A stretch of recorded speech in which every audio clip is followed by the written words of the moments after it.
Welcome to Glencoe's Health eSpotlight video series, where real-world connections help you develop the skills for a healthy future.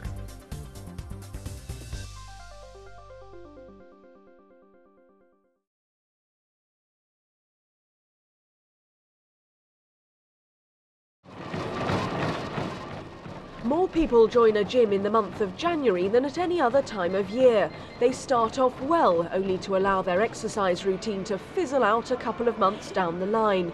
Health experts are worried that as a nation we're becoming increasingly sedentary, and the fact that we're all living longer makes keeping fit for life more important than ever. You just have to get motivated into exercise. And I think once you've done it for a month or so, you are motivated. You know, it can be a bit boring when you first start, because you don't feel like you're getting anywhere.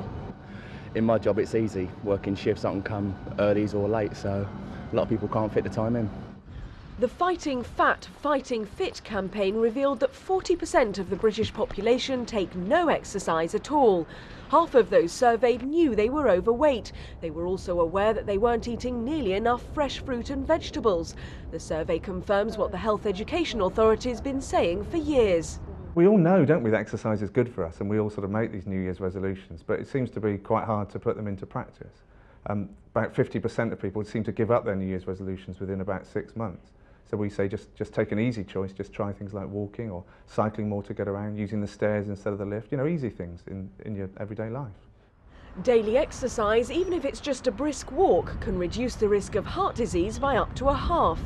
There's a new gym that's just opened near me, but it's very expensive, so this is much better form of exercise because you don't have to worry about the cost. I just walk the dog every morning on the heath, and that's my exercise for the week, really. You know, I do that every day, and that's sufficient for me. I think it's necessary to exercise. I've found that it's essential, actually. Otherwise, I'd kind of seize up.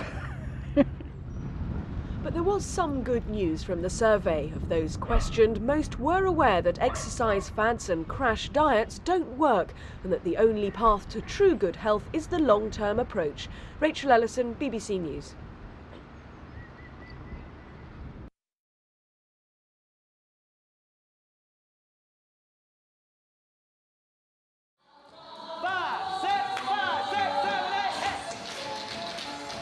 This is Broadway Dance Center in New York City. It's where men and women of all ages gather every day to share their passion for tapping. Easy. Lane Napper teaches beginner tap classes. Clearly, Napper the Tapper is no novice. Have you noticed an increase in interest in tap in, say, the past year? Absolutely. I'm getting people from all over. We're getting kids, adults, construction workers. I've got people from Broadway who are coming into class now. Got grandmothers who are here, grandfathers who are here. It's just a lot of fun, and it's a way of expressing yourself. It's good exercise. Besides the energy, because it's always just a high energy kind of thing, it's a great mental workout because it's all about breaking things down. That's right. Tapping works both your mind and body. Dr. Don Rose practices dance medicine. Tap dancing improves bone density by the low-impact nature of the dance. By repetitive, low-impact stress on the bone actually increases its strength. Not to mention your inner strength. I am who I am, and I'm not 12. Let them look at me as a role model. Armed with that kind of attitude, I figured I could pick up right where I left off when I stopped tapping 20 years ago. Apparently, I was wrong. 5, 6, 7, 8, falafel chain. No, come on, don't be making my steps different. No, but you got it. 6, 7, 8, falafel chain, ball change, you got it. Break, stamp, toe step. You better work that out. Okay, so I'm not Ginger Rogers.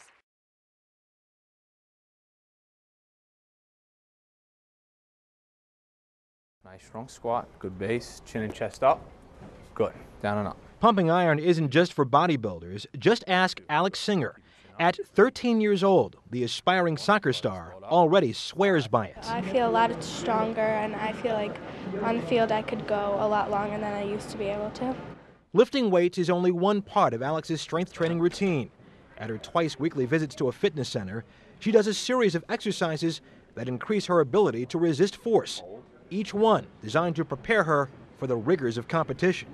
If it's done supervised and they're taught correctly by the right professionals, then they are, more than likely to not become injured. And according to her mom, Alex is not just toning her body, she's also building her confidence. She gets out on the field, she feels like she's the best and that she knows she can handle whatever comes her way.